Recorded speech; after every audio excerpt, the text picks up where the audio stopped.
آسا کی سلطنت کے 36ویں برس اسرائیل کا بادشاہ باشا یہودا پر چڑھایا اور راما کو تعمیر کیا تاکہ یہودا کے بادشاہ آسا کے ہاں کسی کو آنے جانے نہ دے۔ تب آسا نے خداوند کے گھر اور شاہی محل کے خزانوں میں سے چاندی اور سونا نکال کر ارام کے بادشاہ بن ہدد کے پاس جو دمشق میں رہتا تھا روانہ کیا اور کہلا بھیجا کہ میرے اور تیرے درمیان اور میرے باپ اور تیرے باپ کے درمیان عہد و پیمان ہے۔ دیکھ، میں نے تیرے لیے چاندی اور سونا بھیجا ہے، سو تو جا کر شاہ اسرائیل بادشاہ سے عہد شکنی کر تاکہ وہ میرے پاس سے چلا جائے۔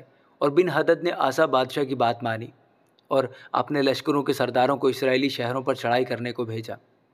سو انہوں نے عیون اور دان اور ابیل مائم اور نفتالی کے ذخیرہ کے سب شہروں کو غارت کیا۔ جب بادشاہ نے یہ سنا تو راما کا بنانا چھوڑا اور اپنا کام بند کر دیا۔ تب آسا بادشاہ نے سارے یہودا کو ساتھ لیا اور وہ راما کے پتھروں اور لکڑیوں کو جن سے بادشاہ تعمیر کر رہا تھا اٹھا لے گئے اور اس نے ان سے جبا اور مصفا کو تعمیر کیا۔ اس وقت حنانی غیب بن یہودا کے بادشاہ آسا کے پاس آ کر کہنے لگا، چونکہ تو نے ارام کے بادشاہ پر بھروسہ کیا اور خداوند اپنے خدا پر بھروسہ نہیں رکھا، اسی سبب سے ارام کے بادشاہ کا لشکر تیرے ہاتھ سے بچ نکلا ہے۔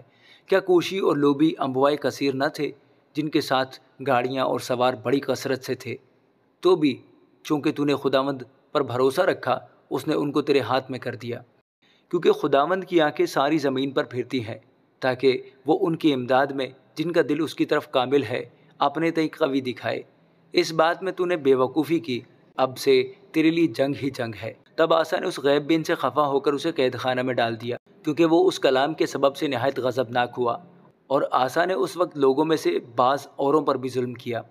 اور دیکھو، آسا کے کام شروع سے آخر تک یہودا اور اسرائیل کے بادشاہوں کی کتاب میں قلم بند ہیں۔